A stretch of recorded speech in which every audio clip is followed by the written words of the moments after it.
신약성경 요한복음 12장 12절에서 19절까지의 말씀입니다. 페이지로 신약 168페이지 12절부터 살핍니다. 그 이튿날에는 명절에 온 큰 무리가 예수께서 예루살렘으로 오신다 함을 듣고 종려나무 가지를 가지고 맞으러 나가 외치되 호산나 찬송하리로다 주의 이름으로 오시느니 곧 이스라엘의 왕이시여 하더라. 예수는 한 어린 나귀를 만나서 타시니 이는 기록된 바 시온 따라 두려워 말라 보라 너의 왕이 나귀 새끼를 타고 오신다 함과 같더라. 제자들은 처음에 이 일을 깨닫지 못하였다가 예수께서 영광을 얻으신 후에야 이것이 예수께 대하여 기록된 것임과 사람들이 예수께 이같이 한 것인 줄 생각났더라. 나사로를 무덤에서 불러내어 죽은 자 가운데서 살리실 때에 함께 있던 무리가 증거한지라. 이에 무리가 예수를 맞으면 이 표적 행하심을 들었음이로라. 바리새인들이 서로 말하되 볼지어다 너희 하는 일이 쓸데없다. 보라 온 세상이 저를 좇는도다 하니라. 기도하시겠습니다. 하나님 아버지 감사합니다. 오늘도 저희는 기록된 말씀 속에서 그리스도를 통한 하나님의 사랑이 저희에게 어떻게 이루어졌는지를 살피고자 합니다. 그 말씀 속에서 그리스도의 사랑을 가슴으로 느끼고 그 은혜에 감사함으로 살아가는 저희 될 수 있도록 저희의 마음을 인도하여 주옵소서. 예수님의 이름으로 기도 올립니다. 아멘. 요한복음은 크게 둘로 나눠진다라고 얘기를 합니다. 그래서 앞쪽은 요한복음의 앞쪽은 예수께서 그리스도이심을 나타내는 표적, 그 표적들을 기록하고 있다. 그래서 요한복음 전반부는 표적의 책이라고 부르고요. 오늘 살피실 바로 이 사건 이후 이것은 예수님께서 돌아가심으로 하나님의 영광을 어떻게 이루어내시느냐라는 것을 다루고 있다 해서 요한복음 후반부를 영광의 책이라고 합니다. 앞부분은 표적의 책, 뒷부분은 영광의 책. 그리고 오늘 저희가 살피고자 하는 이 본문은 바로 그 예수님의 돌아가심과 부활 사건이 시작되는 초입에 한 사건을 다루고 있습니다. 그게 무슨 사건이죠? 예수님의 예루살렘 입성입니다. 예수님의 예루살렘 입성. 그런데 이 예수님의 예루살렘 입성을 기록한 요한복음은 굉장히 짧게 기록이 되어 있는데 이 사건을 보면 두 가지가 대비가 되고 있음을 우리는 발견합니다. 하나는 예수님의 예루살렘 입성을 환영하는 무리들이 했던 행동이 있습니다. 여러분 여기 나오는 이 무리들은 예수님을 배척하는 게 아닙니다. 열렬히 환영합니다. 예수님을 환영하는 무리들이 보인 행동이 있는 반면에 그 행동을 예상하시고 예수님께서 보이신 행동이 있습니다. 이 두 개가 완전히 다른 방향을 지시하고 있음이 오늘 본문의 교훈의 핵심입니다. 12절 보시죠. 그 이튿날에는 명절에 온 큰 무리가 예수께서 예루살렘으로 오신다 함을 듣고, 여러분 여기서 그 이튿날이라고 표현된 이 날짜는 바로 우리 지난주에 살피셨던 예수님을 위하여 베풀어졌던 잔칫날 다음 날인 거예요. 잔칫날의 다음 날. 그래서 이 성경학자들이 이게 며칠째냐라는 걸 가지고 연구를 하는데 딱 고정적으로 얘기하기는 좀 어렵다라는 의견들을 내놓고 있습니다. 근데 이제 제 개인적인 생각은 12장 1절을 보시면 유월절 엿새 전에 예수께서 베다니에 이르셨다라고 하죠. 이건 확실한 정보입니다. 유월절 6일 전에 베다니에 도착하셨다라는 얘기가 나오고 2절에 가니까 거기서 예수를 위해 잔치를 하는 이 장면이 기록이 됩니다. 그렇다면 예수께서 베다니에 도착하시자마자 그날 잔치를 베풀었을 가능성은 적습니다. 왜냐하면 여기 지난주에 살피셨지만 이 잔치는 굉장히 많은 사람들이 참석을 하죠.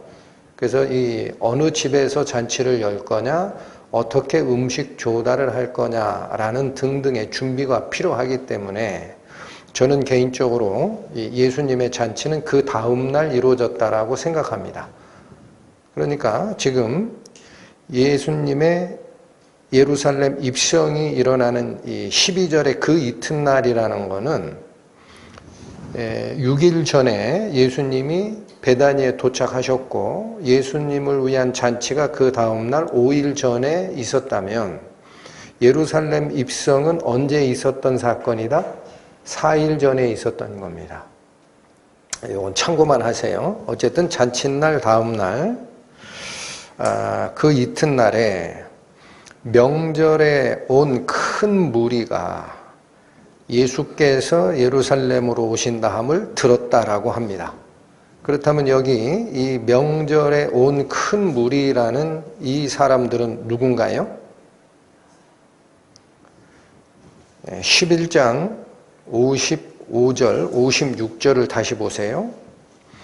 유대인의 유월절이 가까움에 많은 사람이 자기를 성결케 하기 위하여 유월절 전에 어디서 예루살렘으로 올라갔더니 시골에서, 그 얘기는 예루살렘 거민들이 아니라 이스라엘의 온 지방에서 사람들이 몰려갔다라는 뜻이고 56절 보시면 저희가 예수를 찾으며 성전에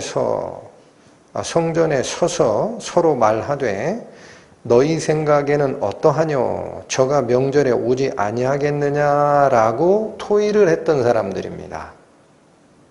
그럼 왜 이게 그들에게 의논의 대상이 됐느냐면 57절 이는 대제사장들과 바리새인들이 누구든지 예수 있는 곳을 알거든 고하여 잡게 하라 명령하였기 때문이더라 라고 합니다. 그러니까 지명수배가 내려진 상태에서 지방에서 예루살렘으로 유월절 지키러 올라왔던 큰 무리들이 예수께서 유월절에 올 것 같냐 안 올 것 같냐 이런 논의를 했다라는 정보만 나와 있었는데 오늘 12절에 보면 명절에 온 큰 무리가 여기 굉장히 중요한 행보를 한다라는 거예요.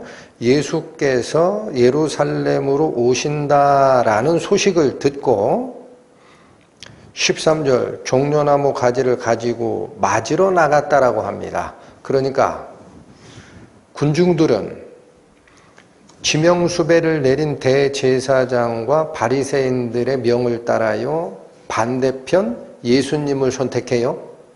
네, 그렇습니다. 그들은 예수님을 선택하는 거예요. 그 왜 그렇다 그래요? 바로 11장 맨 마지막 부분과 오늘 예루살렘의 예수님 입성 사이에 어떤 이 사건이 있었어요? 예수님을 잔치를 베풀고 죽었다가 나흘 됐다가 살아난 나사로가 거기서 잔치하면서 많은 사람이 오고 와서 봤거든요. 그래서 이 군중들은 대제사장 편을 선택할까? 아니면 예수님을 우리의 메시아로 선택할까라는 이 생각의 와중에서 어디를 선택했다? 예수님을 선택했다라는 얘기입니다. 13절 다시 보시면 종려나무 가지를 가지고 맞으러 나가 외치되 호산나 찬송하리로다 주의 이름으로 오시느니 곧 이스라엘의 왕이시여 하더라. 이게 예수님을 열렬히 환영하는 그 군중들이 했던 행동입니다. 아주 간단합니다. 근데 여기 좀 깊게 살펴야 됩니다. 종려나무 가지를 가지고 맞으러 나갔다라고 합니다. 그래서 여러분 먼저 살필 것은 종려나무 가지가 유월절에 사용되는 거예요? 아니에요?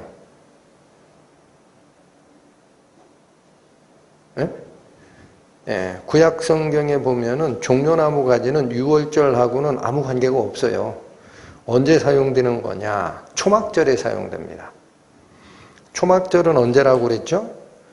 가을 거지가 끝나고 풍성한 열매를 주심에 감사합니다 라는 뜻으로 기념하는 절기인데, 우리가 과거에 애굽에서 종살이 하던 그 고난을 잊지 말자 해서 곡식을 다 모아서 창고에 저장한 후에 일주일 동안 어디서 기거한다?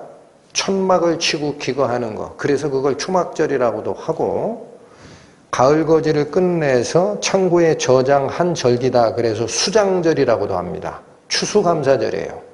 그래서 그때는 뭘 가지고 오라고 돼 있느냐면 종려나무 가지와 많은 나무 가지를 가지고 흔들면서 하나님을 찬양하라라고 돼 있습니다. 그런데 지금 이거는 초막절 행사가 아니고 유월절을 앞두고 있는 상태죠. 근데 왜 이들은 종려나무 가지를 가지고 왔을까요?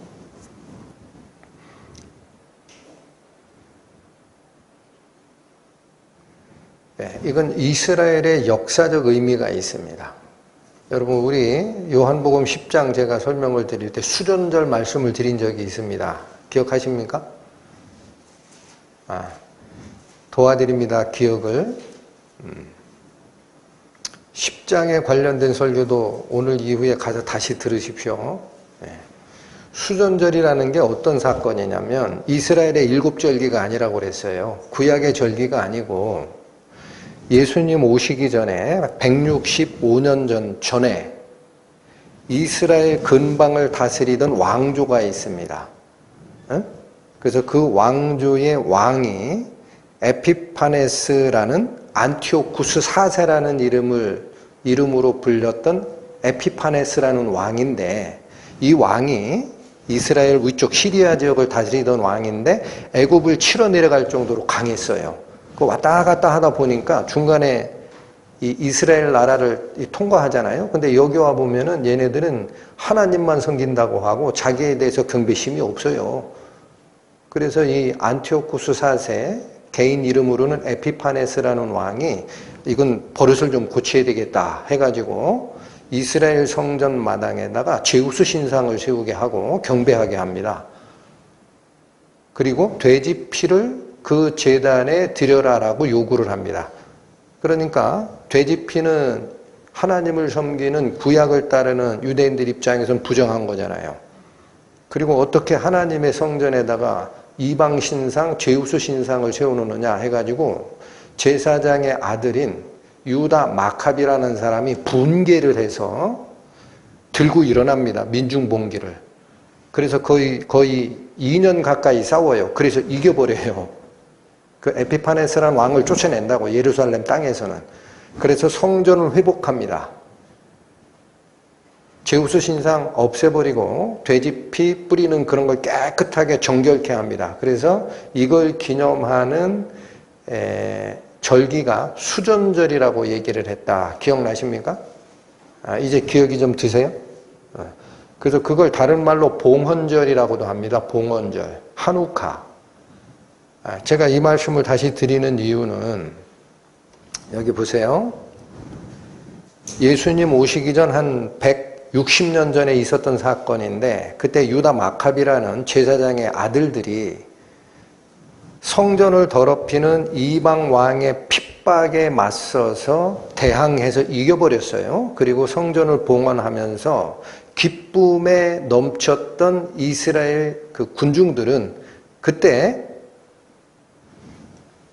종려나무 가지를 흔들면서 환영을 했습니다. 그래서 그 사건 이후로는 종려나무 가지를 흔든다라는 것은 외세로부터 이스라엘의 주권을 지켰다라는 상징이 된 거예요. 이해하시죠? 네. 그러니까 지금 이 시점 예수님께서 예루살렘에 입성할 때 그 무리들이 종려나무 가지를 흔들고 왔다라는 이 의미는 구약의 의미를 찾는 게 아니고요.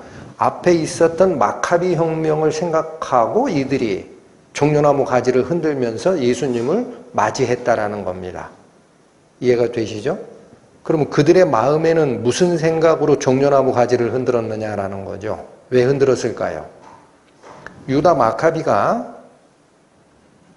안티오쿠스 4세 에피파네스 왕의 핍박을 이겨내고 몰아냈듯이 이 예수께서 오시면 우리가 당하고 있는 로마의 핍박으로부터 해방시켜 줄 것이다 라는 기대하에서 종려나무 가지를 흔든 겁니다. 자, 그리고 이렇게 외칩니다. 13절 종려나무 가지를 가지고 맞으러 나가 외치되 호산나 찬송하리로다 주의 이름으로 오시느니 곧 이스라엘의 왕이시여 하더라. 그들이 한 행동은 종려나무 가지를 흔든 거고 그들이 외친 이 구호는 성경 말씀을 가져온 겁니다. 여기 호산나 찬송하리로다 주의 이름으로 오시느니 곧 이스라엘의 왕이시여 라는 이 말씀은 시편 118편에 있는 말씀입니다. 한번 가보십니다. 시편 118편 구약 888페이지입니다.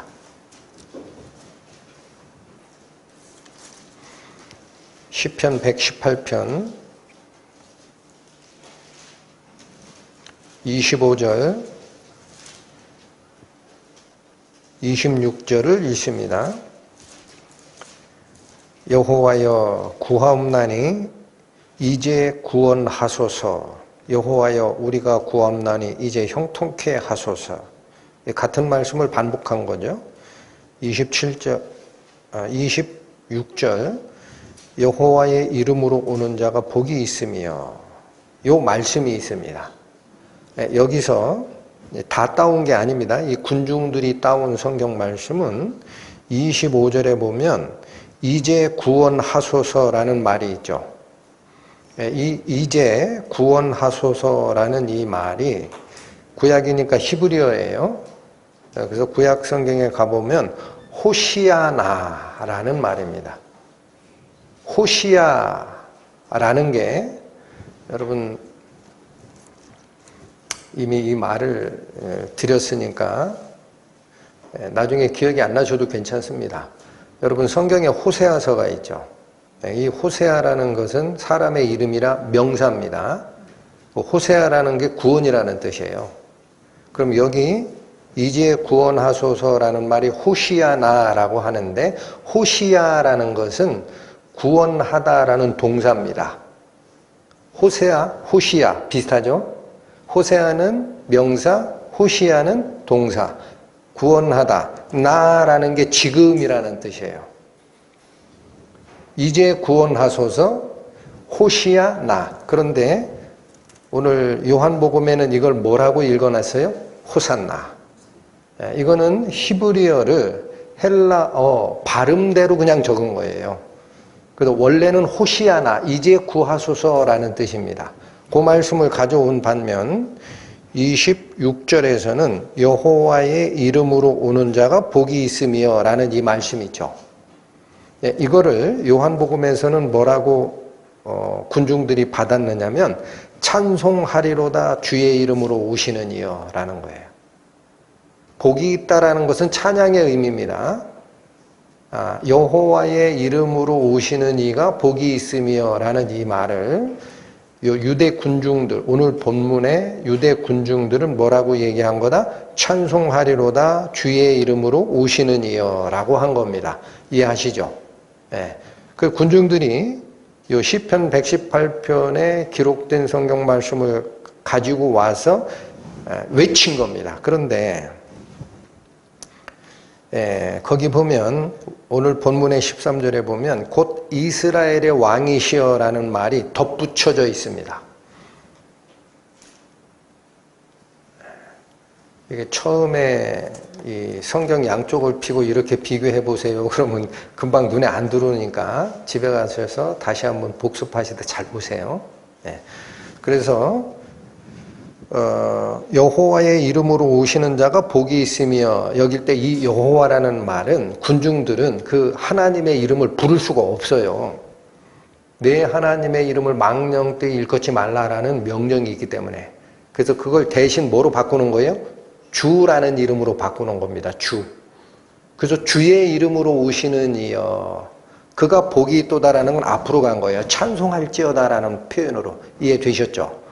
그런데 시편 118편 26절에 이스라엘의 왕이여라는 말은 없어요. 그러니까 이 군중들은 시편 118편의 그 두 구절에서 핵심 사항을 따와서 구호로 외치면서 이스라엘의 왕이 오신다라고 외쳤던 겁니다. 그래서 이 이스라엘의 왕이시여라는 이 말은 여러분 여기가 중요합니다. 지금 예루살렘으로 입성하는 예수님을 바라보는 무리들이 뭘 기대하고 있느냐라는 거예요. 뭐를 기대해요? 이스라엘의 왕으로 오시는 메시아를 기대합니다. 그 얘기는 뭐예요? 왜 종려나무 가지를 흔들었다고 그랬죠? 유다 마카비의 그 혁명과 똑같이 그 혁명이 완수됐을 때 환영의 의미로 종려나무를 흔들었던 이 역사가 있어요. 조상들의 역사가. 그러니까 예수님 앞에서 종려나무 가지를 흔드는 의미는 유다 마카비가 에피파네스 4세 왕을 배척하고 나라를 주권을 세웠듯이 예수님은 로마의 압제에서 우리를 해방시켜 주시고 이스라엘의 주권을 세우실 분이요 라는 표현으로 종려나무 가지를 흔들었듯이 지금 구호를 외칠 때도 예수님을 뭐로 영접하고 싶은 거다? 이스라엘의 왕이에요. 여러분 그래서 한참 전입니다. 요한복음에 저 6장쯤에 가면 오병이어로 백성 5,000명을 먹이셨을 때 예수님은 배 타고 제자들 먼저 갈릴리 바다 건너가라. 배 타고 가라 하고 예수님은 물을 걸어서 오시잖아요. 이게 도망간 거예요. 그랬더니 거기서 밥을 얻어먹고 떡을 얻어먹었던 백성들이 막 도보로 배 타고 막 찾으러 와가지고 언제 오셨습니까? 우리가 한참 찾았습니다. 그럴 때 예수님이 뭐라고 그들을 평했습니까? 너희가 나를 찾는 것은 표적을 본 까닭이 아니요 떡을 먹고 배부른 까닭이라 나를 억지로 임금 삼으려 함이라. 여기 다시 이스라엘을 왕으로 세우고 싶은 거예요. 그래서 이들의 의지가 왜 환영했는지를 잘 보셔야 됩니다. 그래서 여기서는 너무 간단하죠. 그래서 지금 이 사건, 예수님의 예루살렘 입성이라는 사건은 굉장히 중요한 사건이기 때문에 사복음서에 다 들어가 있어요. 다. 마태, 마가, 누가, 요한복음에 다 기록되어 있습니다.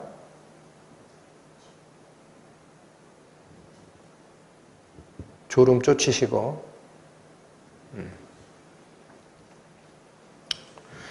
자, 그래서 우리 어디를 보시냐면 이 요한복음은 너무나 간단하게 되어 있기 때문에 마가복음을 도움을 받겠습니다. 마가복음 11장 가세요.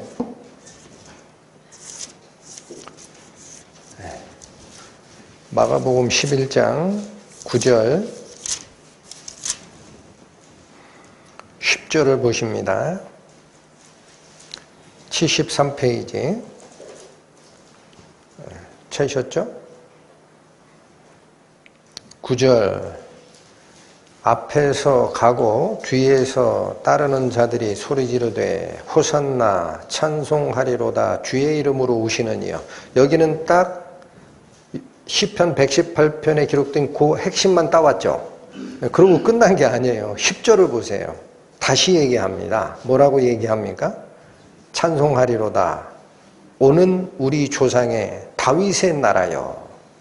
여러분 여기 확실히 보입니다. 마가복음의 이 기록의 의미는.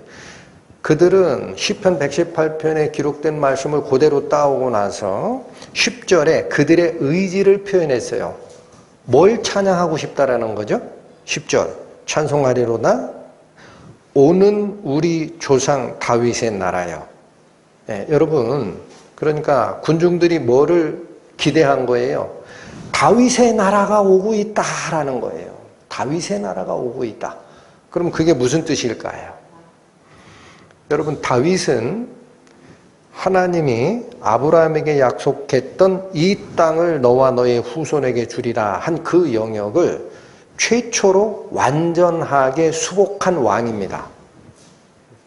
다윗 왕 때 차지했던 영토가 바로 그 하나님이 아브라함에게 약속한 가나안 땅 전체를 차지한 거예요.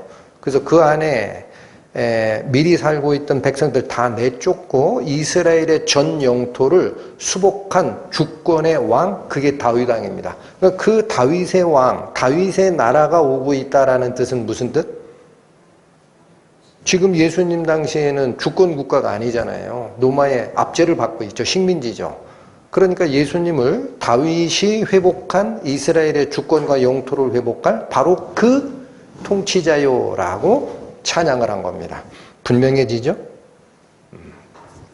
자, 이걸 왜 제가 자세하게 살펴드리느냐면 유대인들이 납비들입니다. 성경을 암기를 하고 가르치고 율법의 빛을 전하는 자 이렇게 얘기를 했던 그들이 왜 예수님이 오셨는데 배척하고 죽이느냐라는 거예요. 이게 왜 이게 중요합니까? 여러분 오늘을 살고 있는 우리 성도들도 똑같은 실수를 할 수 있기 때문에 왜 그들이 실수했는지를 아는 것은 굉장한 가르침이 있어요. 그래서 여러분 보십시오. 예수님께서 지금 예루살렘 성에 입성하는 것은 구세주로 메시아로 입성하는 거죠. 천천히 설명을 드릴 거예요. 그러면 왕으로 오는 게 맞잖아요. 이거 부인하라는 얘기 아니에요. 왕으로 오는 게 맞아요. 그런데 여러분 가만히 생각하십시오. 왕이 왕좌에 앉아 있으려면 어느 때 의미가 있습니까? 그 왕이 다스리는 백성이 있을 때라야 왕이 의미가 있어요. 맞죠? 백성이 없는 나라는 혼자 왕 노릇해봐야 무슨 소용이 있어요. 그러니까 여러분 예수님이 오셔서 여러분 오늘도 굉장히 중요한 원리를 설명드릴 거예요. 예수님께서 지상으로 내려오셔서 자칫 2번을 내려오십니다. 네? 여러분 교회에서 그냥 착하게 살라 이런 얘기만 듣고 이 신앙생활 하시는 분은 처음 듣는 얘기일 수도 있어요. 예수님이 이 땅에 2번 내려오신다고. 첫 번째 내려오실 때는 뭐로 내려오시느냐? 구세주로 오시고 두 번째 오실 때는 통치자 왕으로 오십니다. 그 왜 그렇게 와야 되느냐 하면 제가 말씀드리려는 핵심이 이거예요. 왕으로 오시기 전에 뭐가 없으면 왕국이 의미가 없다? 백성들이 없으면 백성이 없는 왕이 무슨 의미가 있어요? 혼자 왕 노릇하는 거지.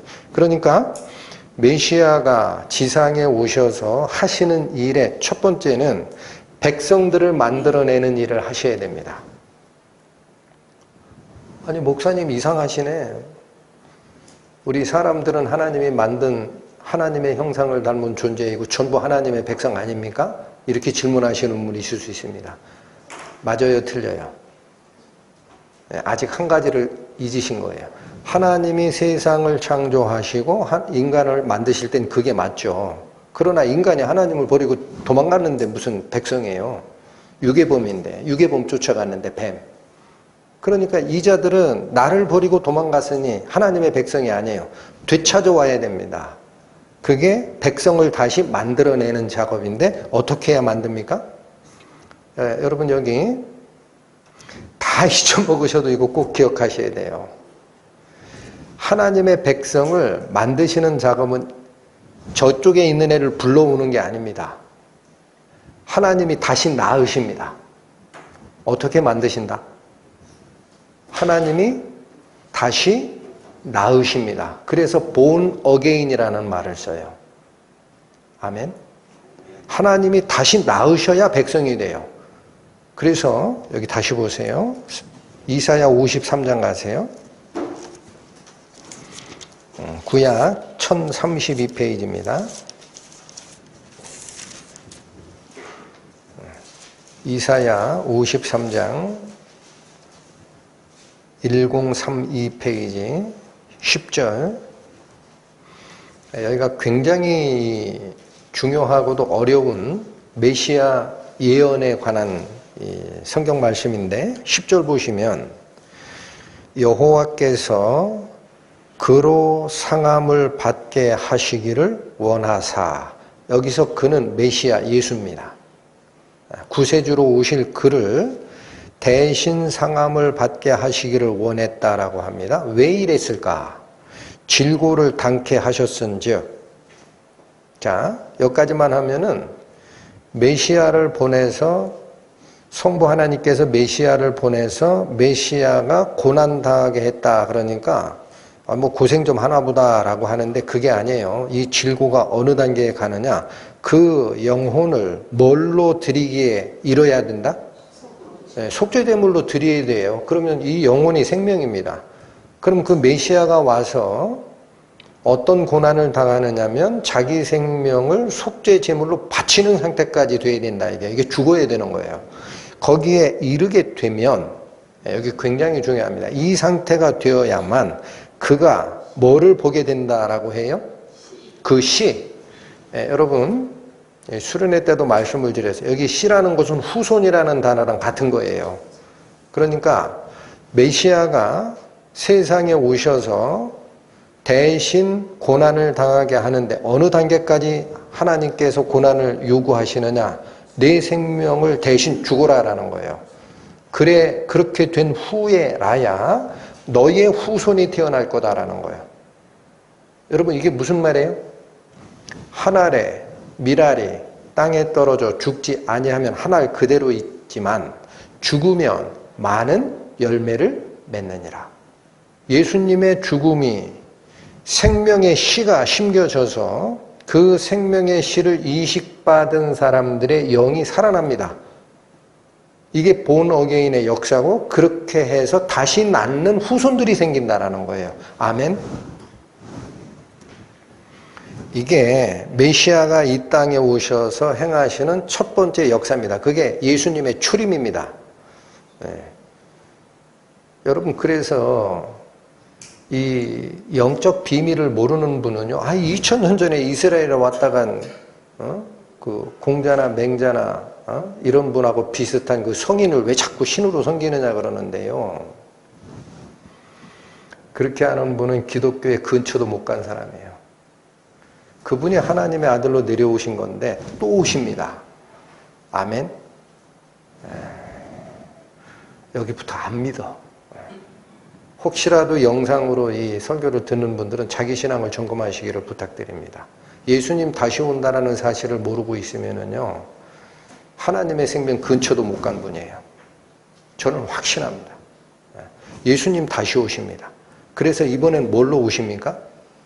당신의 백성들을 낳는 과정을 계속 이끌어 가시는 거예요. 복음으로서 나아요. 말씀으로. 그러면 하나님이 계획했던 당신의 백성의 숫자가 딱 차면 예수님은 이제 나라를 완성하신 거니까 다스리러 오십니다. 이 모습이 요한계시록에 있어요. 요한계시록 7장 갑니다. 신약 406페이지.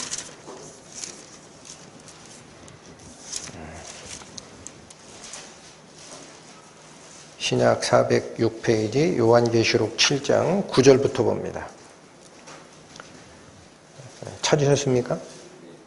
이 일 후에 내가 보니 각 나라와 족속과 백성과 방언에서, 이 말은 전 세계 모든 민족, 어떤 언어를 쓰는가와 관계없고 어떤 핏줄인가로 관계없고 모든 전 세계 민족 중에서라는 뜻이에요.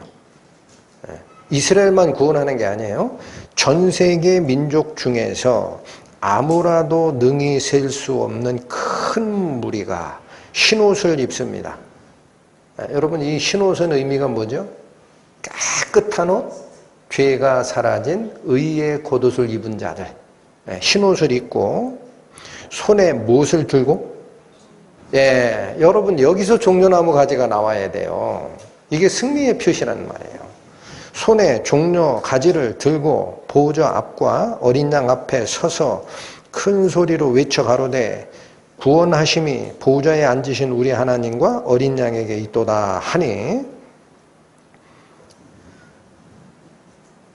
조금만 더 읽겠습니다.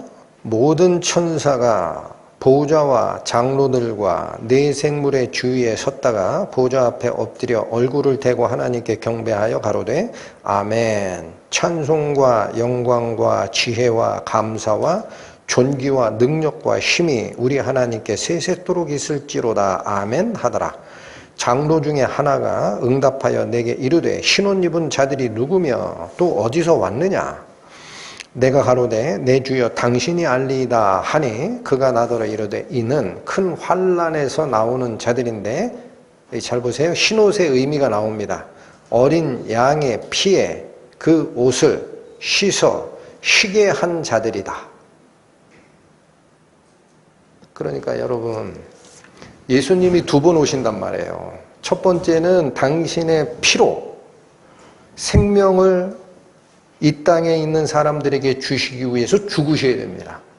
그리고 이 그리스도의 피에 의해서 거듭난 백성들이 다 모아지면 이제 마지막에 당신의 나라가 완성이 되면 예수님은 통치자로 임하시고 백성들은 그때 승리의 표시인 종려나무 가지를 가지고 찬양하는 거예요. 아멘?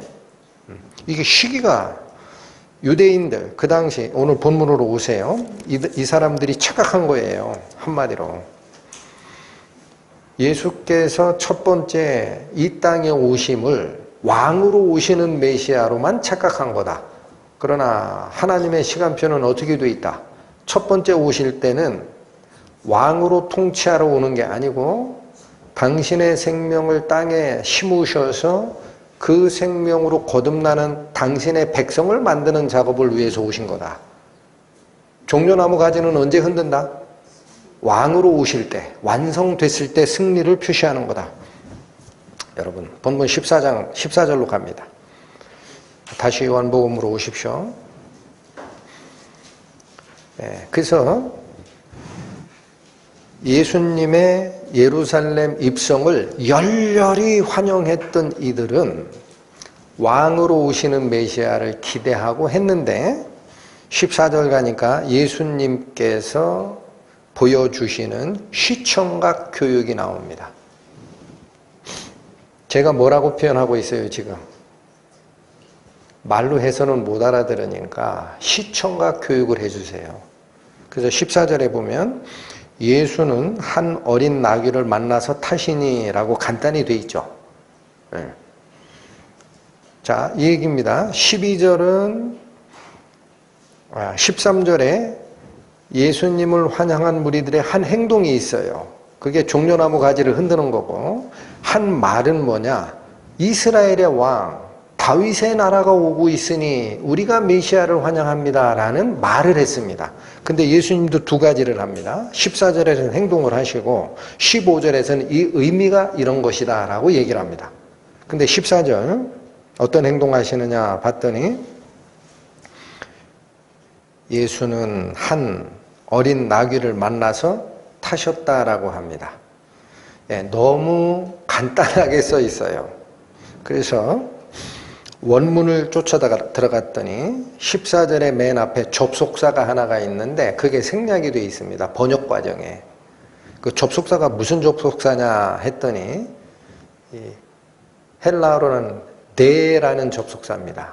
근데 모르셔도 돼요. 근데 이 접속사는 의미가 뭐냐? 후치 접속사라고 합니다. 아직도 어렵죠? 후치라는 건 뭐냐? 어떤 사건의 뒤에 위치하는 접속사라는 거예요. 그래서 이 대라는 접속사는 번역을 어떻게 하느냐? 그리고 나서라는 뜻이고 그래서라는 뜻입니다. 어떤 사건의 뒤에 오는 사건을 설명하는 접속사. 뒤에 위치하는 접속사, 후치 접속사. 그래서 요 대라는 이 후치 접속사를 영어로 번역을 하면은 then이라고 써지는 then이라는 접속사입니다. 이 then이 그 뜻이에요. 그래서라는 뜻도 있고 그리고 나서라는 거예요. 이 말씀이 접속사가 생략되어 있다라고 제가 말씀을 드리는 이유는 뭐냐면요. 잘 보세요. 12절, 13절에 예수님을 환영하는 그 무리들의 행동이 있었기 때문에 그래서 14절, 15절 예수님이 이런 시청관 교육을 했다라는 뜻이에요. 우선순위가 이해가 되시죠? 자, 그리고 그래서 예수님이 어떤 퍼포먼스 행동을 하시느냐? 한 어린 나귀를 만나서 타신다라고 합니다. 여기도 오해하기 쉬워요. 우연히 만난 것처럼 보이죠? 한 어린 나귀를 만나다. 우연히 만났구나. 아닙니다. 여기 만나서라고 한 이 단어 있죠? 원문인 헬라어로 들어가 보면은 만나다라는 뜻이 아니에요. 찾아내서라는 뜻이에요. 그러니까 번역이 이런 땐 굉장히 중요해집니다. 잘못 번역한 거예요. 예수님이 어린 나귀를 찾아내서 타셨다라는 뜻이에요. 응? 우연히 만난 거예요? 예수님이 찾아 돌아다니신 거예요? 예수님이 일부러 찾으신 거예요. 그래서 이거는 말씀드린 대로 다른 이 네 번역 복음서에 다 기록이 되어 있으니까 다른 쪽 복음서에 가서 도움을 받겠습니다. 마태복음 21장. 신약 34페이지 펴보십니다. 마태복음 21장 1절부터 보시겠습니다.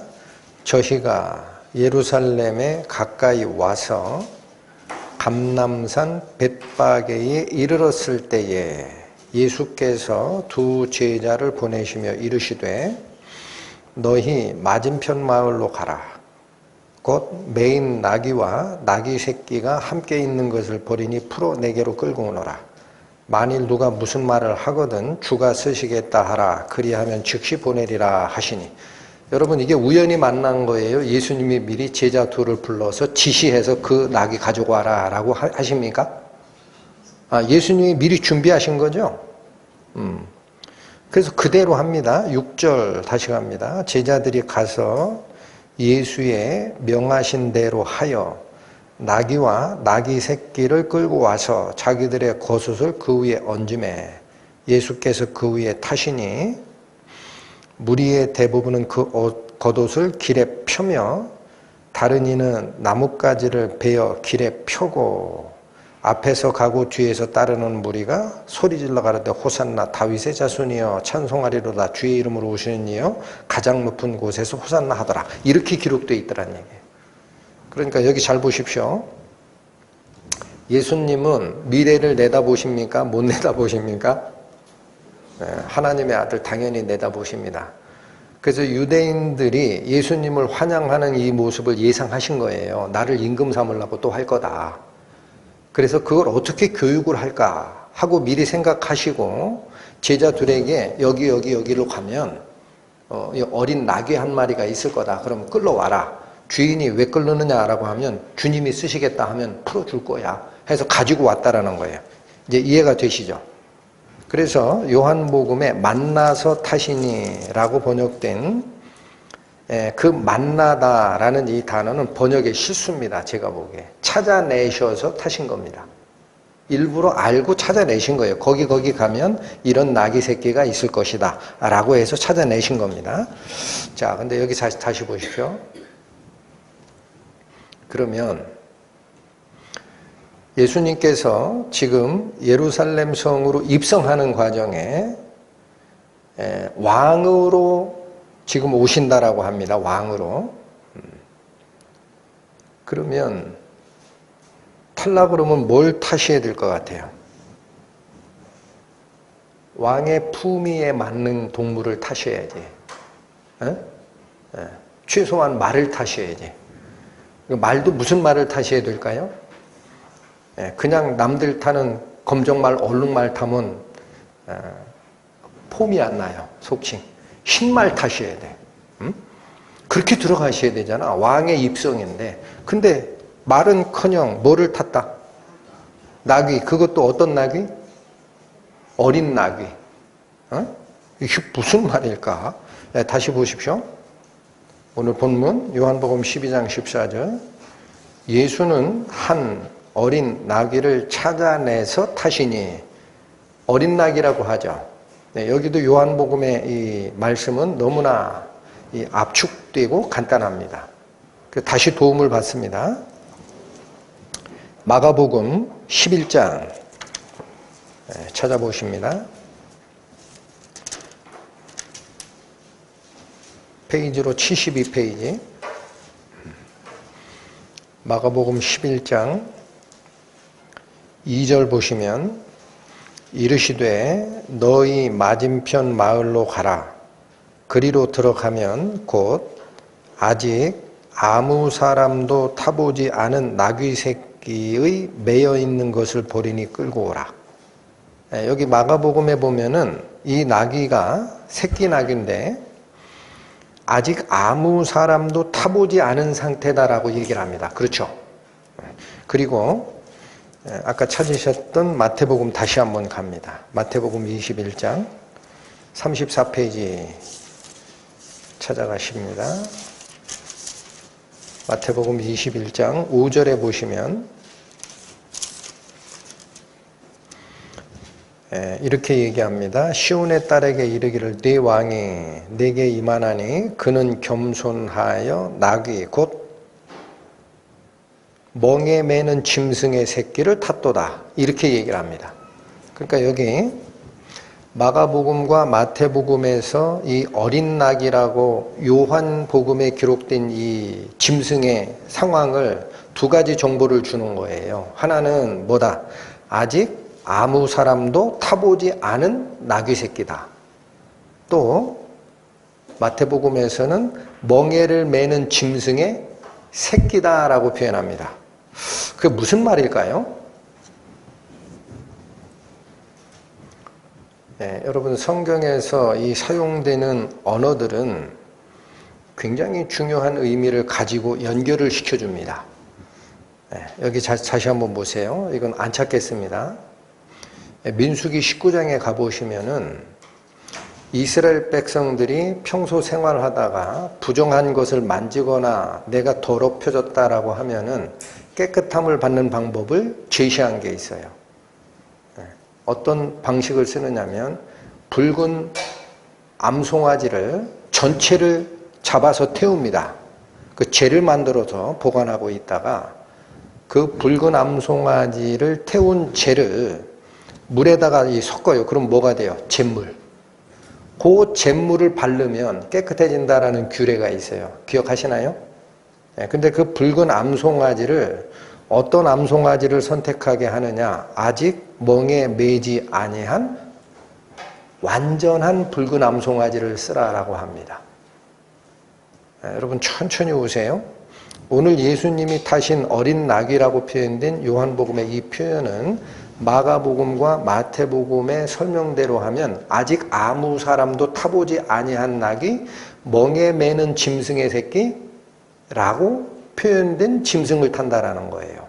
근데 그게 예수님께서 돌아가시는 일과 무슨 관계가 있나라고 생각을 하고 성경 말씀을 추적을 해봤더니 사람을 정결케 하는 잿물을 만들 때 태우는 그 짐승 암송아지가 어떤 암송아지를 쓰라고 되어 있다? 아직 멍에 매지 아니한 붉은 암송아지를 태워야 된다라고 합니다. 그러면 그건 제물이잖아요. 여러분 이게 왜 아직 멍에 매지 아니한 붉은 암송아지를 제물로 쓰라라고 했을까요? 왜 그렇게 말씀하셨을까요? 사람이 그 송아지를 농사일이나 어딘가 쓰면은 세속적 일에 사용된 겁니다. 세속에 물든 거예요. 그게 어떻게 제물이 돼요? 하나님의 거룩하심이 그 소로는 일어나지 못해요. 그래서 세속에 물들지 아니한 정결한 소가 제물이 된다라는 뜻입니다. 그러니까 그 뜻이 지금 여기도 그대로 오시면 천천히 오시라 그랬어요. 아무도 타보지 아니한 멍에 매지 아니한 나귀를 가지고 오셨다라는 것은 예수께서 예루살렘에 입성하는 이 퍼포먼스가 굉장히 중요합니다. 그 과정에 거룩한 짐승을 타게 하는 거예요. 세속에 물들지 아니한 짐승을 타고 들어가야 되는 거야. 그래서 어미 나귀도 아니고 새끼 나귀, 아무도 타보지 아니하였던 나귀를 대령하라. 누가 찾아냈다? 예수님이 미리 찾아내고 그거 가지고 와라 해서 타고 들어가셨다는 거예요. 자, 다시 보세요. 복잡해도 은혜가 있습니다. 여러분, 지금 요한복음 12장에 기록된 예수님께서 예루살렘으로 들어가는 이유는 지금 왜 들어가시는 거예요? 왕노릇하러 들어가는 게 아니죠. 죽으러 들어가는 거죠. 뭐로 죽으러 들어갑니까? 하나님이 준비하신 어린 양으로 자기 자신을 제물로 바치러 들어갑니다. 맞죠? 그런데 이 유월절 어린 양이라고 그래요. 하나님이 준비하신 유월절 어린 양. 그런데 구약에 가보시면 유월절 어린 양이 언제 죽어요? 유월절 날 죽죠. 그게 정월 14일에 죽어요. 저녁에. 그런데 이 양을 언제부터 준비하게 돼 있습니까? 수련회 여러 번 참석하신 분들은 문구 외우실 수도 있는데 이달 10일에 각 사람은 어린 양을 한 마리씩 취하라. 그래서 언제까지 보관하라? 14일까지 보관하였다가 14일 저녁에 잡으라라고 합니다. 왜 이 4일을 미리 앞서서 준비케 하느냐면 그래야 그 양에 흠이 있는지 없는지 검사도 하고 제물로 드릴 양으로서 문제가 없는지를 점검하는 시간이 필요하니까 그랬을 것 같아요. 그게 성경 주석가들이 얘기하는 이유입니다. 그런데 여기 중요합니다.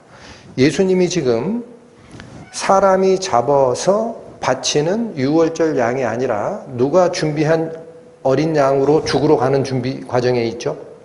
하나님이 준비하신 유월절 어린 양으로 죽으러 갑니다. 그럼 이 어린 양은 언제부터 준비가 돼야 돼요? 유월절인 정월 14일 날 딱 죽기만 하면 되는 게 아니라 4일 전인 정월 10일부터 준비가 들어가야 돼요. 맞죠? 그래서 제가 아까 이튿날이라는 개념을 개인적 설명을 드렸습니다. 예수님께서 베다니에 도착하신 것은 유월절 전 6일째에 도착하셨다고 분명히 되어 있어요. 잔치는 언제 일어난지 언급이 없어요. 전 개인적으로 준비하는 과정이 컸기 때문에 그 다음 날이라고 봅니다. 5일이에요, 5일. 그 다음에 그 이튿날에 예루살렘 입성을 한다라고 하면은 지금 이 시기가 예수님이 돌아가셔야 되는 정월 14일에서 4일 전입니다. 맞죠? 할렐루야. 정확하게 돌아가시는 거예요. 하나님이 왜 10일 날 준비했다가 14일 날 잡으라고 합니까? 그걸 명하셨던 구약의 하나님이 지금 예수 그리스도 아무 상의 안 하실까요? 무슨 말씀을? 성경을 그렇게 믿으니까 전혀 하나님을 이해 못하는 거예요. 하나님의 시간표는 한 톨도 틀림이 없습니다. 그래서 이 10일 날 입성하는 게 뭐냐? 앞으로 죽을 유월절 어린 양이 준비되는 과정이라는 거예요. 그러니 이 어린 양이 입성을 할 때 부정한 짐승 타면 됩니까? 안 됩니까? 저는 그렇게 봤습니다. 너무나 정확하게 준비하신다. 아무도 타보지 않은 어린 나귀 새끼. 네? 그리고 이렇게 얘기하십니다. 15절 갑니다.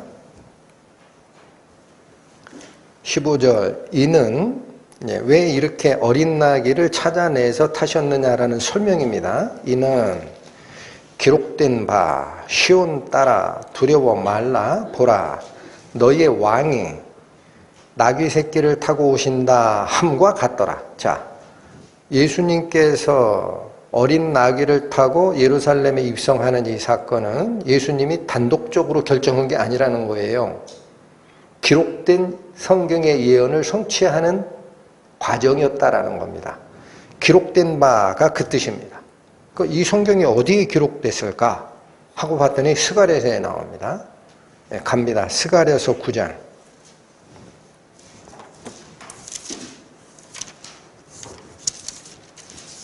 스가랴서 9장, 구약성경 1321페이지 찾아주십니다.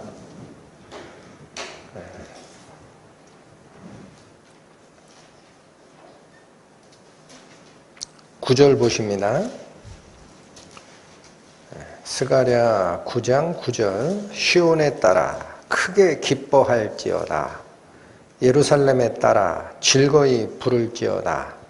보라, 내 왕이 내게 임하나니 그는 공의로우며 구원을 베풀며 겸손하여서 나귀를 타나니 나귀의 작은 것 곧 나귀 새끼니라. 여러분, 스가랴서 9장 9절에 누가 온다고 그래요? 여러분, 여기 시온의 딸이라는 이 표현은 이스라엘 백성을 얘기할 때 쓰는 거예요. 응? 이스라엘 백성들아, 한 번 더 나오죠. 예루살렘의 딸들아. 그죠? 시온이 예루살렘이거든. 구약에서. 그러니까 예루살렘에 따라 기뻐하라 하고, 왜 기뻐하라고 하느냐. 보라, 내 왕이 내게 임하나니. 어떤 왕이냐? 공의로우신 왕이고 구원을 베푸시는 왕이지만 겸손하여서 나귀를 타고 오신다. 어떤 나귀냐? 나귀의 새끼 나귀를 타고 오신다라는 이 예언을 그리스도께서 이루시기 위해 어린 나귀를 타셨다라는 얘기입니다. 근거는 이해하셨죠? 그런데 여기 잘 보세요. 이 스가랴서 9장 9절에 겸손하여서 나귀를 타셨다라고 합니다. 근데 이 겸손하여라는 이 말을 여기 잘 보세요. 내가 탈 수 있는 탈 것이 두 개예요. 말도 탈 수 있고 나귀도 탈 수 있는데, 지금으로 말씀을 드릴까요? 그랜저도 탈 수 있고 티코도 탈 수 있어요. 근데 내가 마음이 겸손해서 그랜저 안 타고 티코 탄다. 그 얘기가 아닙니다. 이 말씀은 그렇게 간단한 얘기가 아니에요. 겸손하여라는 이 단어 있죠. 이 단어가 원래 히브리어의 뜻대로 하면은요, 가난하여지다, 낮아지다라는 뜻입니다. 무슨 뜻이라고요? 가난하여지다, 낮아지다. 그래서 나귀를 타게 된다라고 합니다. 그게 무슨 소리일까? 예수님이 돈이 없어서 나귀밖에 못 탄다라는 얘기일까? 그거 아닙니다, 또. 그래서 여기 신약성경 빌립보서 2장 보세요. 320페이지입니다.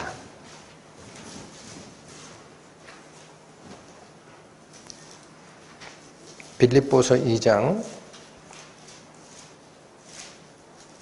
7절 8절 보십니다. 6절부터 읽는 게 좋겠습니다. 빌립보서 2장 6절. 그는 근본 하나님의 본체이시나. 누구 얘기하시는 거죠? 예수님. 하나님과 동등됨을 취할 것으로 여기지 아니하시고 오히려, 이거 반대로 그러냐, 반대로 자기를 비어라고 되어 있죠. 이게 가난하여져서라는 뜻입니다. 종의 형체를 가져 사람들과 같이 되었고. 자, 그러니까 무슨 말씀이에요? 하늘에 계신 하나님, 성자 하나님께서 낮고 낮은 이 땅에 사람의 몸을 입고 온 것 자체가 자기의 지위를 비우고 내려온 겸손이라는 거예요. 또 나옵니다. 8절. 사람의 모양으로 나타나셨으며 자기를 어떻게 하시고? 낮추시고. 어디까지 낮추신 거냐? 죽기까지 복종하셨으니 그 십자가에 죽으심이라. 그러니까 여기 다시 보세요. 스가랴서 9장 9절에 시온에 따라 기뻐할 일이 있다. 예루살렘에 따라 즐거이 노래를 부를 일이 있다. 보라, 내 왕이 내게 오는데 그는 공의로우시고 구원을 베풀러 오는 분이야. 그런데 그분이 낮아지셔서 나귀를 타야 되는 상태야 라고 한 겁니다. 그때 그 낮아짐이 빌립보서의 말씀대로 하면 뭐예요? 하늘의 영광을 누리셔야 할 성자 하나님께서 자기 지위를 다 비워버리고 낮은 인간의 몸을 쓰고 오신 것이 낮추신 거고, 또 어디까지 복종하셨다? 죽기까지 복종하신 것이 그게 곧 낮아짐의 본질이다라는 얘기입니다. 이해가 되시죠? 그러니까 요한복음에서 이 말씀을 예수님이 인용한 것은요, 똑같은 얘기입니다.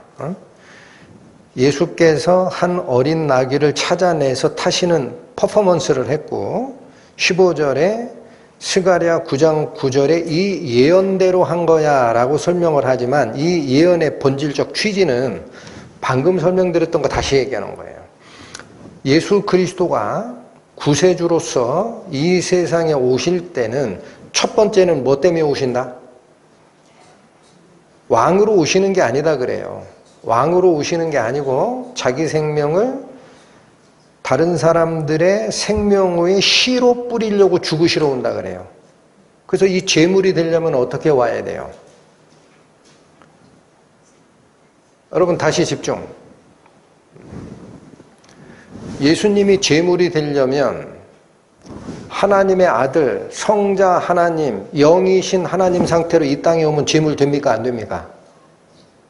제물 돼요? 안 돼요? 안 돼요. 왜 안 돼요? 피를 못 흘리잖아. 사람을 위한 제물이 돼야 돼요. 사람과 똑같은 피를 가진 몸으로 오셔야 제물이 돼.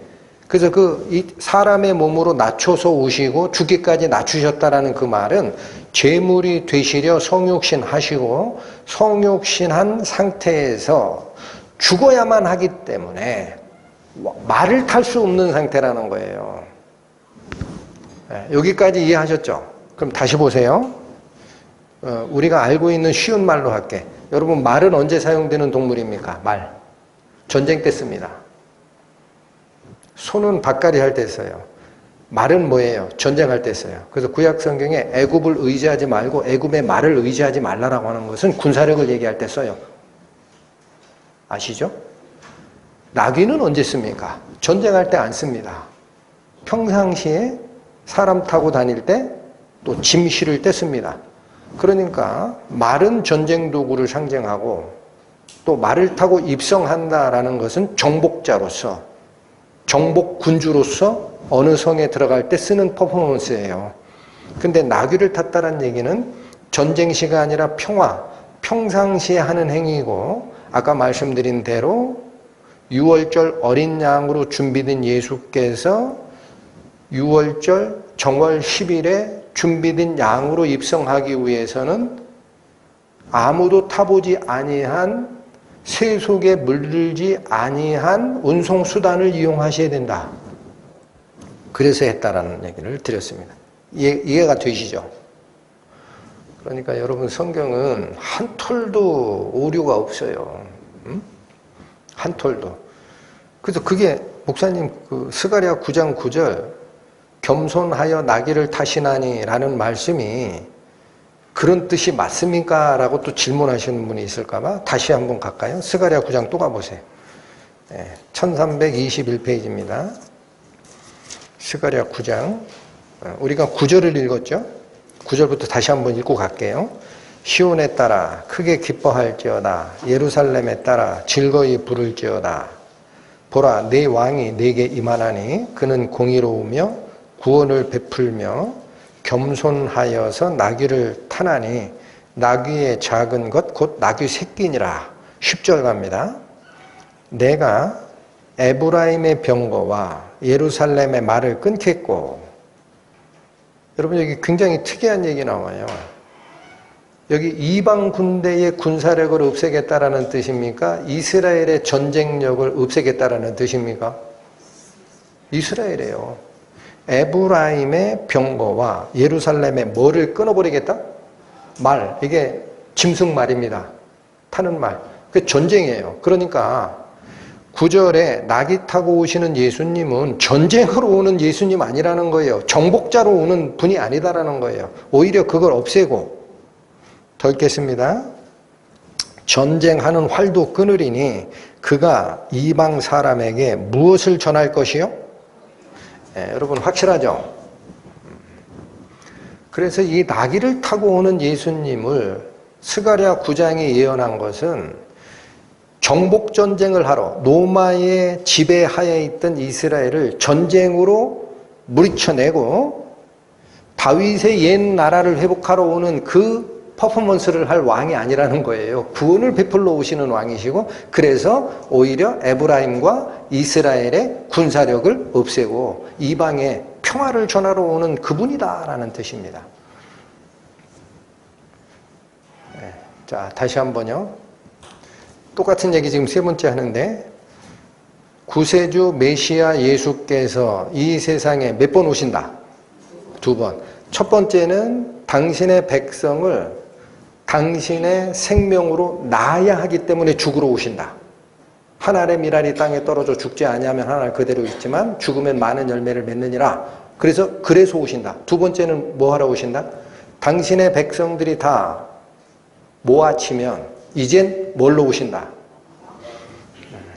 그 왕으로 오시는 메시아 혹시 어디 없을까? 계시록 보십니다. 19장. 신약 420페이지. 요한계시록 19장 보십니다.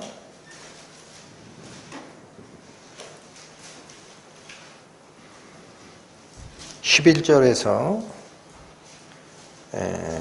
19절까지 11절부터 있습니다. 또 내가 하늘이 열린 것을 보니 보라 백마와 탄 자가 있으니. 여러분, 예수님께서 예루살렘에 입성할 때 사람들이 기대했던 장면이 여기 나옵니다. 나귀 새끼 안 타요. 이제 못 타신 분이 있어요? 말이고 그것도 백마리입니다.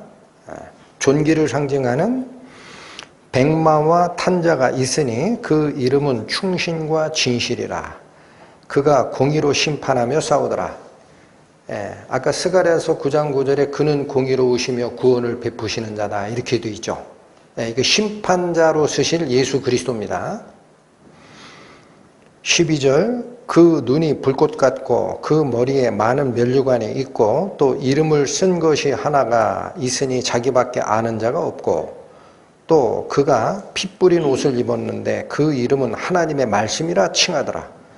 여러분, 예수님 자신의 피가 흘려진 그 옷인데 그걸 뭐라고 표현한다? 하나님의 말씀이라. 그래서 우리가 속죄를 받는 원리가 똑같아요. 예수 그리스도의 피를 먹어야 됩니다. 그 요한복음 6장에 그렇게 얘기하셨죠. 내 피를 마시지 아니하고 내 살을 먹지 아니하는 자는 그 속에 생명이 없느니라. 그렇죠? 근데 이 예수님의 피를 어떻게 먹어? 피를 먹으라는 소리가 아니에요. 하나님의 말씀을 마시라는 얘기예요. 다시 보세요. 13절. 또 그가 피 뿌린 옷을 입었는데 그 이름은 하나님의 뭐라? 말씀이라 칭하더라. 하늘에 있는 군대들이 쉬고 깨끗한 세마포를 입고 백마를 타고 그를 따르더라. 그의 입에서 이한 검이 나오니, 이 이하다라는 건 예리하다 할 때 이자입니다. 날카롭다. 그의 입에서 날카로운 검이 나오니 그것으로 만국을 치겠고 친히 저희를 출장으로 다스리며 또 친히 하나님 곧 전능하신 이의 맹렬한 진노의 포도주를 밟을 일이 있을 것이다. 그 옷과 그 다리에 이름 쓴 것이 있으니 뭐라고 씁니까? 만왕의 왕이요 만주의 주라. 이제 나타나십니다. 예수님이 왕으로서.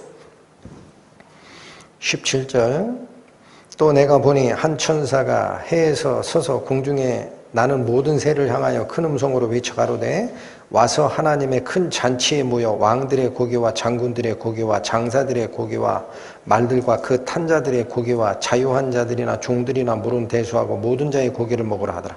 자, 왕으로 오시는 메시아가 땅에 오시면은 하나님의 백성을 만드는 작업은 끝났다라는 얘기입니다.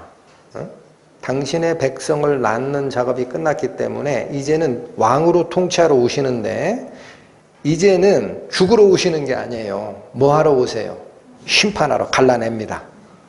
알곡은 모아 곡간에 들이고 쭉정이는 꺼지지 않는 불에 태우시는 공의로 심판하러 오시는 때가 있습니다. 그래서 예수님의 초림은 은혜의 때고 예수님의 재림은 공의의 때입니다. 오늘 본문 다시 오시겠습니다. 요한복음 12장 16절 보시죠. 제자들은 처음에 이 일을 깨닫지 못하였다가, 여러분 제자들이 예수님이 왜 이 사람이 한 번도 타보지 않은 어린 나귀를 타고 뒤뚱뒤뚱, 자 여기 지금 말씀만 얘기하다 보니까 이상 잘 못 느끼시는데, 나귀도 말 같지가 않아요. 낮아요. 근데 나귀의 새끼, 아무도 아직 타보지 않은 새끼면은 그 나귀의 등 높이가 어느 정도 돼요? 얼마 안 돼요. 송아지 보셨잖아. 거기에 예수님이 타면은, 잘못하면은요, 예수님 발이 땅에 질질 끌릴 거예요. 그러니까 나귀가 이게 처음 사람 태웠으니까 제대로 갑니까? 뒤뚱거립니까? 얼마나 우스운 모습으로 들어가신 거예요. 뒤뚱. 예? 응? 저만 그런가? 그게 왜 이러냐, 이게 제자들이. 이걸 몰랐다라는 거예요. 아, 왕으로 가시려면 말 타고 가셔야지. 응? 제자들은 처음에 이 일을 깨닫지 못하였다가 예수께서 영광을 얻으신 후에야, 언제? 예수님이 돌아가시고 부활하신 후에야, 그 후에야 이것이 예수께 대하여 기록된 것임과, 스가랴서 9장 9절이 구세주로 오시는 예수를 예언했던 그 성경 말씀이다라는 그 사실과, 또 사람들이 예수께 이같이 한 것인 줄 생각났더라. 사람들은 엉뚱하게 예수님을 환영했다라는 사실을 그때 가서야 깨달았다라는 얘기예요. 자, 그래서 오늘 저는 이 짧은 본문이지만 예수님께서 지상사역의 가장 핵심인 당신의 목숨을 십자가에 바치시는 이 사건의 시작점인데, 응? 왜 하필이면 이 우스꽝스러운 모습으로 예루살렘 성으로 들어가셨을까, 이 생각을 하다가 그 모습을 오해한 유대인 백성들은 왕으로 오시는 메시아를 환영했어요. 더 이상 설명 안 드셔도 이제 이해되시죠? 마카비 혁명 때 그들을 환영했던 종려나무 가지로 환영했으니까, 이스라엘의 왕이 오신다, 다윗의 나라가 오고 있다라고 얘기했으니까. 그러나 예수님께서는 그게 아니다는 거예요. 얘들아, 너희들 지금 잘못하고 있어. 마카비 혁명 때 승리를 환영했던 종려나무 가지는 계시록 저 끝에 가면 그때 들 거야. 응? 그리고 나는 지금 노마를 정벌하러 오는 정복 군주로서 흰말을 타고 오는 게 아니다. 나는 내 생명을 주러 와야 되기 때문에 제사 제물로 드리고, 그러기 위해서 나는 아무도 타보지 아니한, 오염되지 아니한 가장 겸손한 나귀 새끼 타고 들어가야 돼. 요 얘기를 한 거예요. 근데 이 말씀을 준비하면서 제가 무슨 생각을 했냐면, 제자들도 몰랐다라는 거예요. 여기 알았다 그래요? 몰랐다 그래요? 몰랐다. 그래서 제자들이, 자 여기 보세요. 유대 군중들은 그래서요, 지금은 요한복음은 이게 압축돼 있는데 마가나 마태복음은 가보세요. 새끼 나귀가 딱 준비가 되니까 있죠. 제일 먼저 선수 친 사람이 예수님의 제자들입니다. 왜요? 왕으로 가시니까 나도 한 자리 해야지 해가지고 자기 겉옷을 벗어서 나귀 등에다 앉혔어요. 여러분, 이스라엘의 입장에서 겉옷은 자기의 명예입니다. 엘리야의 겉옷을 엘리사가 취하고 성령의 2배가 오는 거 알죠? 이스라엘은 겉옷은 자기의 영적 권위의 상징이에요. 그걸 폈다라는 얘기는, 나는 예수님이 예루살렘에 입성하면 나의 모든 것을 바쳤으니까 예수님이 나를 제일 높은 자리에 올릴 거야. 이거 선수 뺏겼네? 나귀 새끼 등에다 걷어 올리는 자는 손 빠른 한 사람 정도, 두 사람 정도 했을 거야. 나머지는 그럼 뭘 바쳐? 나머지 어떻게 돼 있다고 돼 있어요? 길에 폈어요. 종려나무 가지도 꺾어서 했지만 자기 겉옷을 길에 폈어요. 아, 님이 오셨으니 나의 꽃을 치료받고 가소서. 이해가 되십니까? 다 아부한 거예요. 예루살렘 입성 예수님의 길에 나귀가 탔든 뭘 탔든 잘 모르겠지만 내 겉을 여기 편 거 예수님 보셨을 거예요. 아, 왕의 나라가 오면은 나를 한 자리 주겠지 하고 다 환영했던 그들이 나중에 어떻게 바뀝니까? 유대 군중이 어떻게 바뀌어요? 여러분 잘 보십시오. 로마를 정복하러 오실 예수로 메시아로 이해하고 받아들였는데 예수님은 그 뒤에 행보가 어떻게 돼요? 전혀 딴판이에요. 뭐라 그래요?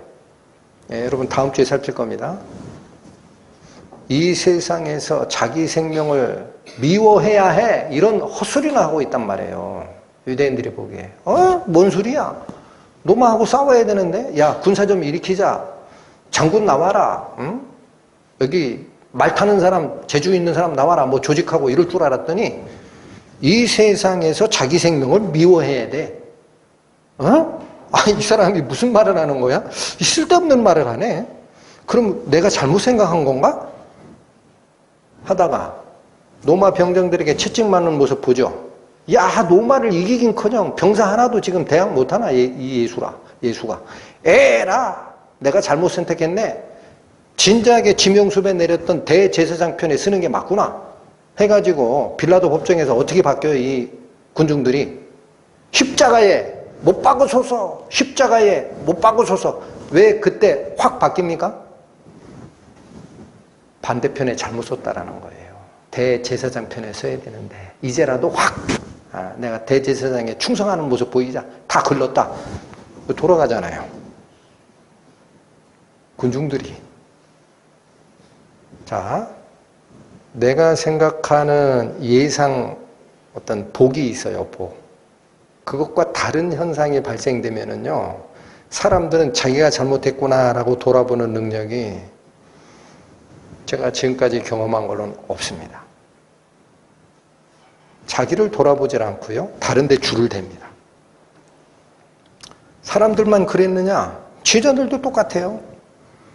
여러분, 그래서 예수님께서 잡히시던 그 밤에 겟세마네 동산에서 그렇게 기도하고 한밤중 지나 거의 새벽에 올 때 성전 경비대들이 대제사장들이 수합니다. 몽둥이를 들고 예수님을 찾으러 왔어요. 맞죠? 그랬더니 제일 분연히 일어난 사람이 누굽니까? 예수님의 수제자 베드로입니다. 칼을 탁 빼가지고 대제사장의 수하를 목을 탁 치려고 했는데 이게 피했겠죠. 그러니까 귀만 잘랐네. 그 사람 이름이 성경에 기록됩니다. 말고. 말고의 귀를 잘랐다. 예수님이 귀를 딱 붙여주셔서 온전하게 만든 다음에 베드로한테 뭐라고 합니까? 내 검을 도로 집에 넣어라. 검을 가진 자는 검으로 망하느니라. 이래버리네. 그러니까 베드로가 어디다 비벼요? 내가 예수님을 위해서는 내 목숨까지 내놓을 거야 하고 딱 작정했는데 싸우다 죽더라도 나는 예수님을 지킬 거야 그랬는데 예수님이 잘한다 그래야 되는데 일로 와봐. 야, 칼로 싸우는 거 아니야. 칼집 다시 집어넣어. 검을 가진 자는 검으로 망하는 거야 하니까 베드로가 갈 데가 없어요. 그래서 어떻게 했어요? 에라 모르겠다. 36개 주랭랑. 그죠? 모든 제자가 예수님을 버리잖아요. 왜 이런 현상이 발생합니까? 왜? 예수께서 미리 오셔서 죽고 그 뒤에 왕권을 행사한다라는 이 시간표를 그 당시에 제자든 유대인들이든 아무도 몰랐으니까. 그래서 이 말씀을 베드로전서는 이미 얘기를 합니다. 한번 가보십니다. 베드로전서 1장 신약 377페이지.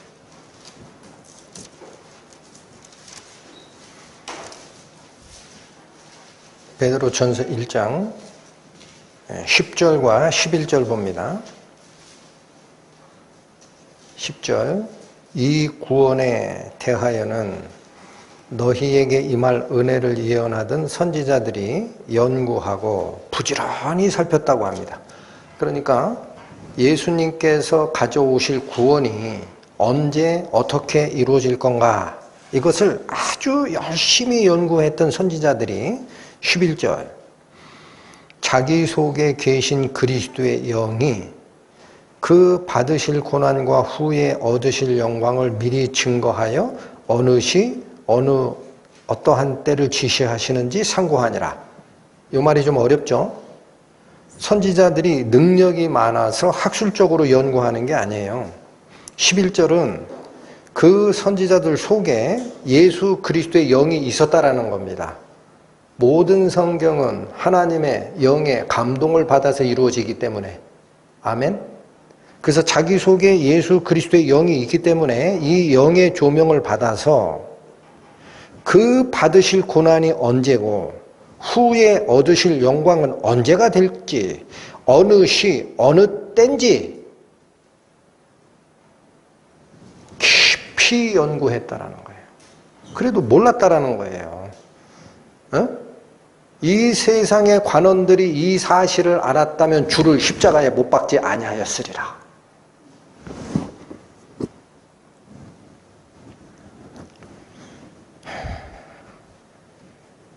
여러분, 우리 지금 시대를 살고 있는 성도들은 무슨 마음을 가지고 신앙의 길을 걸어가야 될까? 저는 생각을 많이 했습니다. 여러분, 베드로전서 1장 10절 11절만 있는 게 아니고요. 13절 가보세요. 그래서 어떻게 살자라고 하느냐면 13절 그러므로 너희 마음의 허리를 동이라. 어디를 동이라?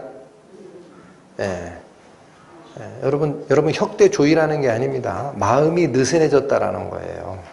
마음의 허리를 동이고 근신하여 어떻게 하라? 예수 그리스도에 나타나실 때에 너희에게 가져올 은혜, 이게 뭡니까? 왕권에 참여하는 은혜. 여러분, 달란트 비유와 문화 비유에서 나오죠. 작은 일에 충성한 자야 나의 기쁨에 참여하라. 기억하십니까? 그때가 되면 예수께서 다시 오실 때에 우리에게 가져올 은혜가 있어요. 은혜. 그러니까 이 은혜를 바라고, 어떻게 바라느냐? 온전히 바랄지어다라고 되어 있죠. 이 말은 내가 가지고 있는 마음이 100이에요. 100. 근데 이 세상 사는데 20쯤 갖다 쓰고 하나님의 은혜를 기다리는데 80쯤 쓰라는 얘기가 아닙니다.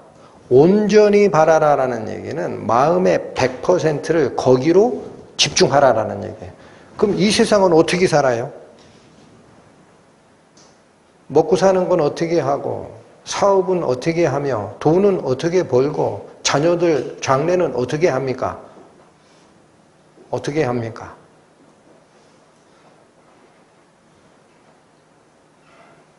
무엇을 먹을까? 무엇을 입을까? 염려하지 마라. 이런 것들은 이방인들이나 구하는 것이요. 이런 것이 너희에게 필요한 줄 하늘에 계신 아버지께서 아시느니라. 그러므로 너희는 먼저 그의 나라와 그의 의를 구하라. 그리하면 이런 것들을 너희에게 더하여 주시리라. 아멘. 인생의 목적이 바뀌어야 된다는 거예요. 여러분, 선지자들이 연구한 게 뭐라고 그래요? 그리스도의 받으실 고난의 때가 있고, 여기 잘 들어보세요. 후에 얻으실 영광의 때가 따로 있다라는 거예요. 근데 이거를 섞어버려요, 사람들은. 그래서 어떻게 이 세상 살면서도 영광을 누리려고 원해. 아니라니까요. 예수님이 우리를 끌고 가는, 요한복음이 우리를 끌고 가는 이 행선지는 예수님이 고난을 받은 게 있지 않냐. 그러면 너희도 지금 왕노릇 하려고 하지 말고 예수께서 뿌려놓은 죽음의 고난의 씨가 다른 사람들에게 퍼지는 데에 내 모든 것을 바치라. 그게 그의 나라와 그의 의를 먼저 구하라라는 뜻이에요. 언제 왕 노릇은 따로 돼 있다. 예수 그리스도께서 다시 나타나실 때에 우리에게 가져올 은혜가 있다. 그걸 모든 마음을 다하여 그쪽에다가 집중하고 지금은 누리려고 생각하지 마라. 아멘 하십니까? 축복이 임하시길. 이걸 아셔야 모든 신앙이 바른 길을 찾습니다. 사도 바울이 그래서 자기의 수제자격인 디모데에게 유언서에서 이렇게 부탁을 합니다. 디모데 후서 344페이지입니다. 신약 성경 344페이지 디모데 후서 2장 10절에서 12절 10절부터 봅니다. 그러므로 내가 택하신 자를 위하여 모든 것을 참음은, 여러분 여기 택하신 자라는 게 누구를 얘기하는 거죠? 그렇죠. 예수님이 택하신 당신의 백성들, 성도들. 응? 내가 택하신 자를 위하여 모든 것을 참음은 저희로 그리스도 예수 안에 있는 구원을 영원한 영광과 함께 얻게 하려 함이로라. 여러분 이 사도 바울께서 그 당시 당신이 영적인 꼴로 먹이던 이 성도들을 위해서 자기의 인생에서 누려야 할 모든 즐거움과 오락을 다 참았습니다. 그 이유가 뭐냐면 저희로, 즉 택하신 자들로 예수 그리스도 안에 있는 구원을 영원한 영광과 함께 얻게 하려고 그렇게 했다. 이게 뭐예요? 아니 사도 바울이 참는데 왜 사도 바울의 가르침을 받는 성도들이 영광을 얻어요? 이게 무슨 뜻이에요? 바울이 본을 보인다라는 얘기예요. 본. 너희는 내가 그리스도를 본받은 자 된 것 같이 너희는 나를 본받는 자 되라. 그렇죠? 사도 바울이 안 참는데 그 가르침을 받는 사람들이 참겠습니까? 아, 우리 선생이 이상한 분이야. 자기는 누릴 거 다 누리면서 우리 보고 참으래. 되겠어요? 내가 참고 본을 보였으니 너희들도 그렇게 하라. 그리하면 어떻게 될 것이다? 예수 안에 있는 구원을 영원한 영광과 함께 얻게 되는 상급이 있을 것이다. 자, 11절. 미쁘다. 이 말이요. 이 미쁘다라는 것은 믿음직하다라는 뜻입니다. 우리가 주와 함께 죽었으면 또한 함께 살 것이요. 12절. 참으면, 자, 여기 보십시오. 10절에 내가 참는다라고 하는 거를 11절부터 우리가 주와 함께 죽으면 살고 또 우리가 참으면이라고 바뀌어 있어요. 그렇죠? 12절 우리가를 넣어서 읽으셔야 더 정확합니다. 우리가 참으면 또한 함께 무슨 노릇할 것이요? 여러분 그래서 그리스도 예수께서 준비하신 은혜를 왕의 통치 권한에 들어가는 그 영광의 은혜는 지금 누리려고 하는 게 아닙니다. 지금은 어떻게 해야 된다? 참아야 된다. 아마도 저희 말씀사랑교회 출석하시는 성도님들도 다 저도 마찬가지지만 세상 사람과 비교하면 가진 재산 없고 볼품 없어요. 이게 성도로서 살아가는 모습일까? 하나님은 나에게 조금 더 여유로운 재물도 주시고 시간도 주시고 하셔서 하나님의 복음을 전하는데 남 부끄럽지 않게, 그리스도인이라는 그 말이 부끄럽지 않게 그렇게 해주시면 안 될까? 이런 생각을 많이 하실 겁니다. 버리십시오. 하나님이 그걸 가지고 복음을 전하시지 않습니다. 하나님은 뭐를 보시는 줄 아세요? 낮아진 마음입니다. 성도 마음속에 누가 됐든, 여러분 목회자만 하나님이 은혜를 주시는 게 아닙니다. 성도 마음속에 누가 됐든 그리스도의 복음을 귀히 여기고 그리스도께서 베풀어 주신 사랑에 감복하는 마음을 갖는 자가 있으면 하나님은 즉각적으로 오십니다. 믿으시기 바랍니다. 그래서 이 사건 바로 전에 무슨 사건이 배치되어 있는 거죠? 여러분, 예수님의 예루살렘 입성이라는 중요한 사건에 무리들이 원한 것과 예수님께서 가르치신 것이 정반대라는 거예요. 이 사건을 설명하는 이 문장 바로 앞에 무슨 사건이 기록되어 있었죠? 지난주에 살핀 마리아가 나드 향유를 예수님의 발에 붓는 사건을 거기다 넣어놓는 겁니다. 제자들은 몰랐어요. 그런데 발치 앞에 무릎 꿇고 예수님 말씀을 그렇게 생각했던, 깊이 묵상했던 누구만은, 마리아만은 예수님의 죽음의 의미에 자기가 아끼던 100% 순도의 나드 향유를 아낌없이 깨서 발에 붓습니다. 이 발에 붓는다는 건 섬김의 표시. 자기 인생 전체를 허비해도 좋다. 예수님의 죽음이 나에게 그 의미가 있다면, 나를 살려내신 나의 오빠 나사로를 살려내신 예수님께서 하신 말씀이 있다. 나를 믿는 자는 죽어도 살겠고 살아서 나를 믿는 자는 영원히 죽지 아니하리라. 내 오빠를 살렸던 그 말씀 틀림이 없듯이 역시 살아서 예수 그리스도의 죽음에 동참하는 자는 예수님께서 왕권에 참여하시게 하시리라 라는 이 뜻이 나는 너무 좋다. 모든 걸 쏟아부은 마리아를 뭐라고까지 하셨죠? 이 복음이 전파되는 곳에는 이 여인이 행한 일도 말하여 이를 기념하게 하리라. 기도하시고 마치겠습니다. 하나님 아버지, 그리스도께서 당신의 생명으로 이 땅에 씨를 뿌리러 오시면서 모든 것을 내려놓고 가장 낮아진 섬김을 베풀어 주셨음을 배웠습니다.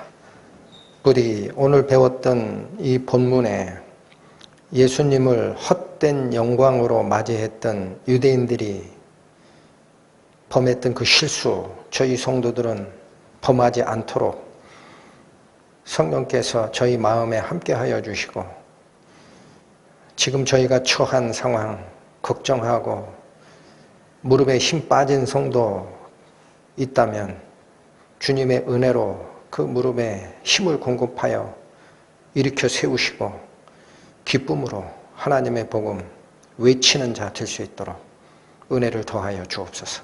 예수님의 이름으로 기도 올립니다. 아멘.